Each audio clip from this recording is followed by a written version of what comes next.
Iran ইসরায়েলের যুদ্ধের পরিপ্রেক্ষিতে সাধারণ মুসলিম হিসাবে আমাদের করণীয় কি? ইরান ইসরায়েলের যুদ্ধের প্রেক্ষিতে শুধু নয়, বর্তমান জমানাতে অনেক ঘটনা প্রবাহ আছে, যে ঘটনা প্রবাহে আসলে আমাদের প্রপার কোনো ডিসিশন নেওয়া সবসময় ইজি নয়, বরং ধোঁয়াশায় পরিপূর্ণ এবং ফিতনায় পরিপূর্ণ। কিয়ামতের আগে আসলে ফিতনা এমনভাবে পতিত হবে, ধোঁয়াশা বিভ্রান্তি এমনভাবে ছেয়ে যাবে যে আমরা আসলে সিদ্ধান্তহীনতায় ভুগতে হবে, এবং সঠিক এবং বেঠিক সিদ্ধান্ত বের করে আসা, সঠিক এবং বেঠিক পথ নিরূপণ করা, এটা কঠিন একটা ব্যাপার হয়ে দাঁড়াবে। ইরান ইসরায়েল যুদ্ধের ক্ষেত্রে ব্যাপারটা অত জটিল না হলেও একেবারে সহজও নয়। একদিকে আমরা জানি যে ইরান, তারা আমাদের কেবলাকে কেবলা মানে, আমাদের রসুলকে রসুল মানে ইরানের শিয়ারা। অপরদিকে আমরা এও জানি যে শিয়াদের একটা গ্রুপ, তারা ইসলাম থেকে খারিজ হওয়ার মতো বিশ্বাস লালন করে। যদিও শিয়াদের মধ্যে আর অনেক গ্রুপ আছে, যারা অনেকেই আছেন যে ইসলাম থেকে খারিজ হওয়ার মতো বিশ্বাস লালন না করলেও ভয়াবহ বিদায়াতে তারা লিপ্ত এবং সুস্পষ্ট বিভ্রান্তি এবং গোমরাহিতে তারা আছে। এ ব্যাপারে সারা বিশ্বের আহলে সুন্নাহ ওলামা ইকরামের কারোরই কোনো দ্বিমত নেই। চার মাযহাবের সমস্ত ওলামা ইকরাম এবং আপনার সমস্ত আইম্মা হাদিস মুহাদ্দিসিন সবাই প্রায় একমত। এটা একটা বাস্তবতা। আরেকটা বাস্তবতা হলো যে আমরা জানি সিরিয়া সহ, ইরাক সহ মধ্যপ্রাচ্যের অনেকগুলো দেশে এই শিয়া প্রধান দেশটি ইরান বিভিন্ন সময় হামলা চালিয়েছে, এবং বিশেষ করে অতি সম্প্রতি সিরিয়াতে হাজার হাজার বরং লাখো আহলে সুন্নাহর আলেমদেরকে হত্যা করেছে, মসজিদগুলোকে ভেঙেছে, দখল করেছে, এবং সেখানে আপনার শিরকের রামরাজত্ব কায়েম করেছে। বিশেষ করে বাশার আল আসাদ, যে কসাই হিসাবে পরিচিত, লক্ষ লক্ষ মানুষের জীবনহানি করেছে, যে সে নিজে ইরানের অনুগত এবং ইরানের সহযোগিতা নিয়ে সে তার এই জুলুমগুলো চালিয়েছে। তো এটা একটা বাস্তবতা।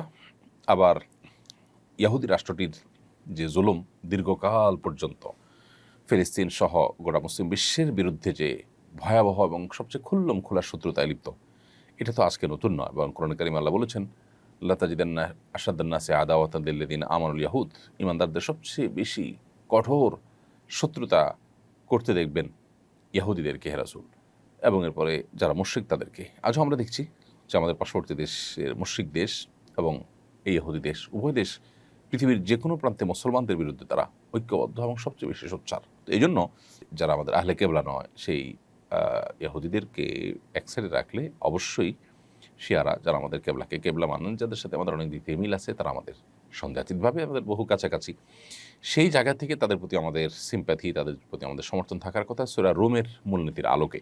এর পাশাপাশি তারা এই চলমান যে আগ্রাসন, সে আগ্রাসনের মধ্যে তারা মাজলুমের ভূমিকা আছে। সেই জায়গা থেকে আমরা মাজলুমের পক্ষাবলম্বন করাটা, এটা হলো আমাদের জন্য সবসময় কর্তব্য। আমরা কোনো অবস্থাতে জালেমের সহযোগী বা জালেমের সমর্থন, এটা আমরা কোনো অবস্থাতে করতে পারি না।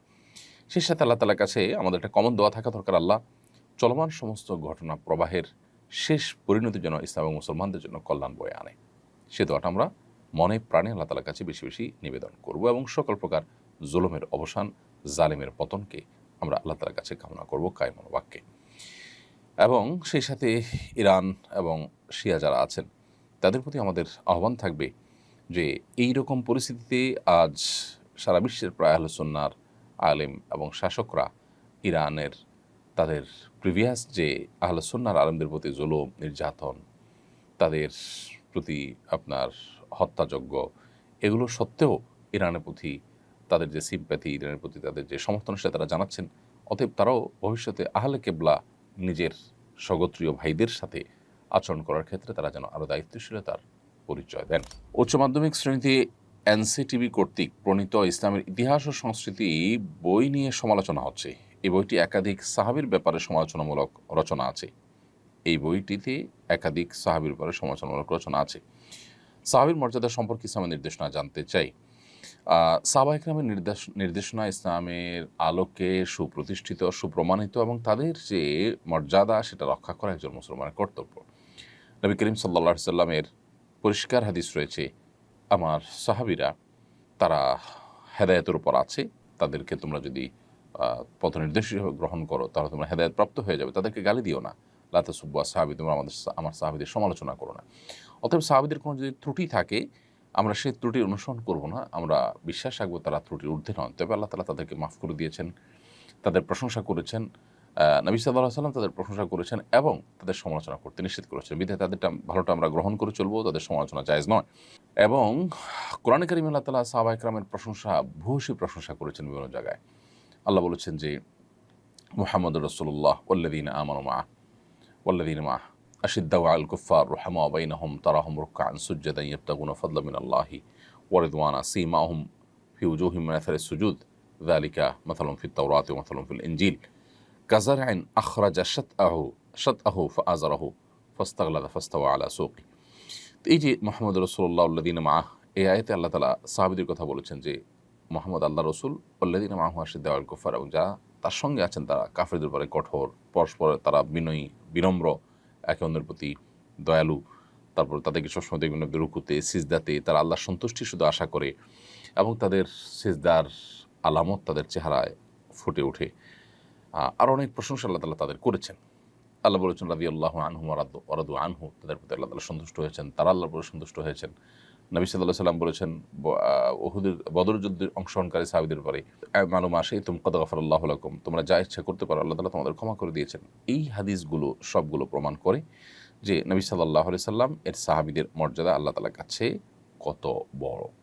তো এই জন্য আমাদের কর্তব্য হবে আল্লাহ রাব্বুল আলামিনের এই নির্দেশনা এবং নবী সাল্লাল্লাহু আলাইহি ওয়াসাল্লাম হাদিসগুলোকে মাথায় রেখে সাহাবায়ে কেরামের সমালোচনার বাইরে থাকা।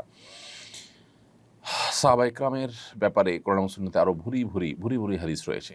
আব্দুল্লাহ ইবনে মাসউদ রাদিয়াল্লাহু তাআলা আনহু বলেছেন, মান কানা মুস্তান্নান ফালইয়াস্তান্না বিমান ক্বাদ মাত, যে ব্যক্তি আদর্শ হিসেবে গ্রহণ করতে চায় কাউকে, সে যেন যারা মারা গেছেন, অর্থাৎ তাঁর সময় যারা মারা গেছেন তারা হচ্ছেন সাহাবী, তাদের যেন তাদের যেন আদর্শ অনুসরণ করে। উলাইকা আসহাবু মুহাম্মাদিন সাল্লাল্লাহু আলাইহি ওয়াসাল্লাম, তারা মুহাম্মদ সাল্লাল্লাহু আলাইহি ওয়াসাল্লামের সঙ্গীরা ছিলেন, সাহাবীরা ছিলেন। কানু খায়রু হাযিহিল উম্মাহ আবরুহা কুলুবান ওয়া আমাকুহা ইলমান ওয়া আকাল্লুহা তাকাল্লুফা, তারা এই উম্মতের সবচেয়ে শ্রেষ্ঠ মানুষ ছিলেন। তাদের অন্তর ছিল সবচেয়ে পবিত্র, সবচেয়ে এলেমের দিক থেকে তারা গভীর ছিলেন, জ্ঞানের দিক থেকে, এবং লৌকিকতার দিক থেকে সবচেয়ে কম ছিলেন তারা।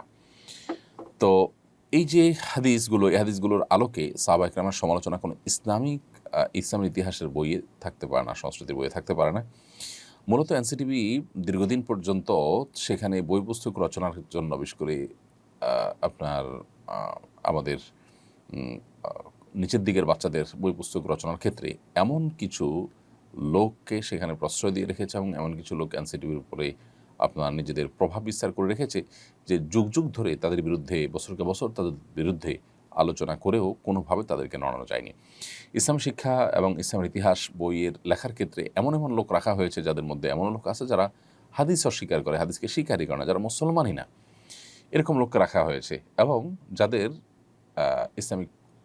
ইসলাম শিক্ষার কোনো ব্যাকগ্রাউন্ডের মানুষ তারা না, এরকম আনাড়ি মানুষজনকেও রাখা হয়েছে দুর্ভাগ্যজনকভাবে। একটি দেশের যদি উচ্চ মাধ্যমিকের যে আপনার পাঠ্যক্রম, সেটা প্রণয়ন কমিটিতে যদি ধরনের লোক থাকে বা কর্তৃপক্ষ যেরকম দায়িত্বজ্ঞানহীন আচরণ করেন, তাহলে সেক্ষেত্রে সে দেশের আসলে ভবিষ্যৎ প্রজন্মের জন্য ভালো কিছু আশা করা কঠিন। এজন্য এনসিটিভিতে দীর্ঘদিন থেকে ঝেঁকে বসা ভূত দূর করাটা খুবই গুরুত্বপূর্ণ। আমি আশা করব যে যথাযথ কর্তৃপক্ষ সেটি খেয়াল করবেন।